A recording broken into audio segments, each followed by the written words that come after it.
En la actualidad, nuestra cultura se compone por el conjunto de costumbres y manifestaciones que se han transmitido de generación en generación, además de la adaptación e incorporación de nuevas tendencias. En el Perú, la diversidad cultural es muy amplia, ya que el patrimonio histórico en los distintos lugares y la interculturalidad nos lleva a proponer leyes a favor de la cultura y el respeto por el derecho de los demás, en igualdad de condiciones y de nuestra democracia. Entendemos por ciudadanía a la condición de una persona de ser validada como miembro de una nación o territorio y que por tanto tiene una serie de derechos y deberes, los cuales debemos saber reconocer y cumplir, ya que como ciudadanos estamos en la capacidad de poder participar en esta sociedad, manteniendo siempre el respeto entre los demás. Por ejemplo, hoy en día vivimos privados de ciertos derechos a causa de la situación en la que vivimos este último año, debido a la pandemia por el COVID-19, restringiéndonos así de la libertad de reunión, libertad de tránsito y derecho al trabajo, que si bien nos gustaría ser acreedores de estos derechos en su totalidad, no se puede por nuestra propia seguridad y salud, además de ser lo que demanda el Estado peruano.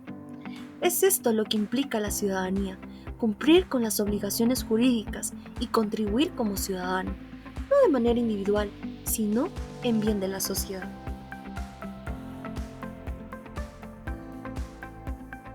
El Estado es una creación del ser humano que obedece a la necesidad de estar jurídicamente organizado.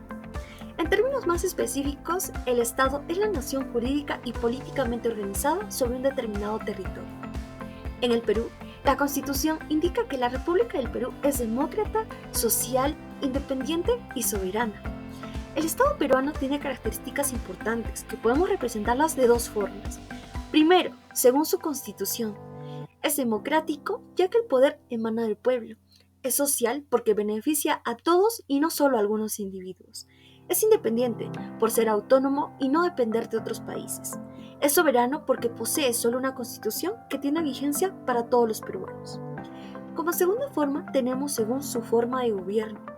Unitario porque es único e indivisible y descentralizado porque paralelamente al gobierno central existen gobiernos locales.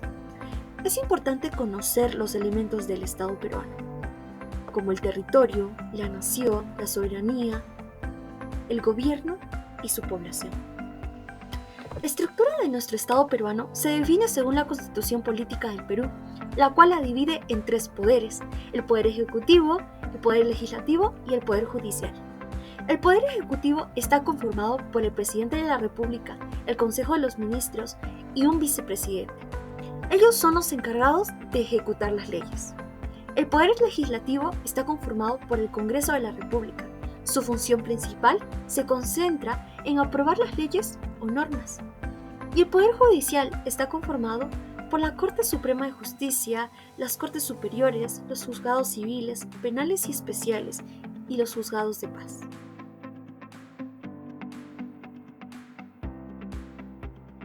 Encontramos que la democracia es un sistema de gobierno que permite que la ciudadanía exprese su opinión y sea escuchada. Como consecuencia de esto, podemos decir que en una democracia todas las personas merecen respeto y consideración, no importa su edad, color de piel, religión o país de procedencia.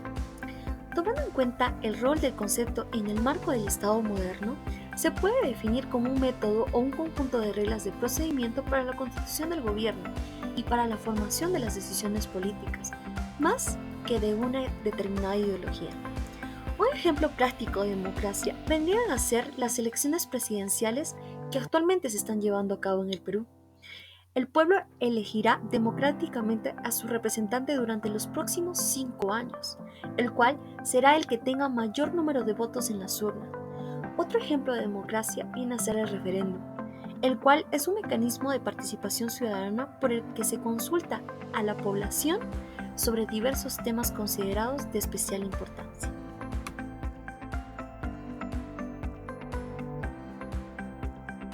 Los derechos humanos son indispensables para que cada persona, de forma individual o en conjunto, desarrolle su proyecto de vida dignamente y en libertad.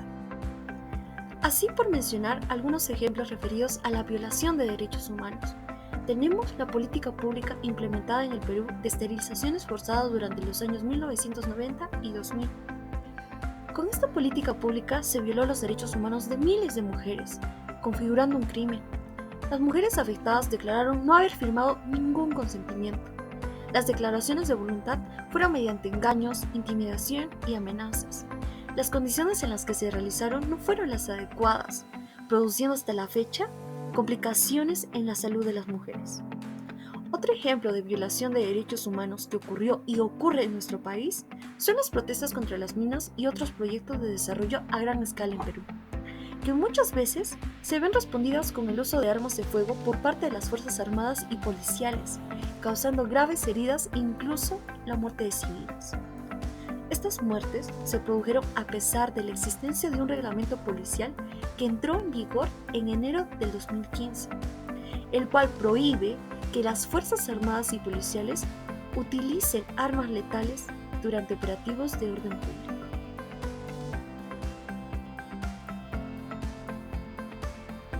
La participación ciudadana se ejerce a través de un conjunto de sistemas o mecanismos por medio del cual nosotros como sociedad civil podemos tomar parte de las decisiones públicas con el fin de que éstas representen nuestros intereses. Como la participación ciudadana es reconocida por los tratados y pactos internacionales suscritos por el Estado, nuestra participación puede ser desde el voto o sufragio hasta ejercer cargos políticos. Asimismo, se han establecido diversos mecanismos de participación ciudadana en nuestro país, muchos de los cuales no son muy usados, debido a la complejidad que conlleva realizarlos o ejecutarlos. Sin embargo, la Constitución dice que no se puede limitar el ejercicio ciudadano. Entre los mecanismos de participación ciudadana más conocidos están la iniciativa de reforma constitucional, iniciativa en la formación de las leyes, referéndum, iniciativa en la formación de dispositivos municipales y regionales, consulta previa, cabildos abiertos, revocatoria de autoridades, remoción de autoridades, consejo de coordinación regional y presupuestos participativos.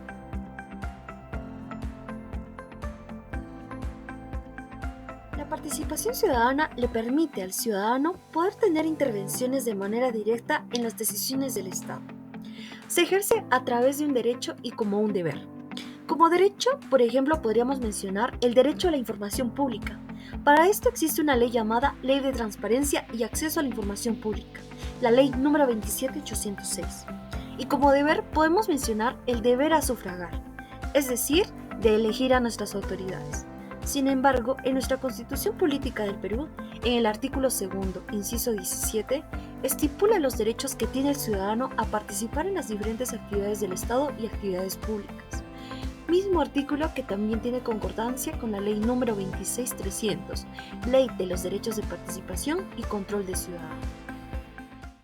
Es por todo esto que los peruanos y peruanas debemos tomar conciencia de la importancia que tiene el hecho de ejercer nuestra participación ciudadana en todos los actos que correspondan a las decisiones trascendentales e históricas de nuestro amado país.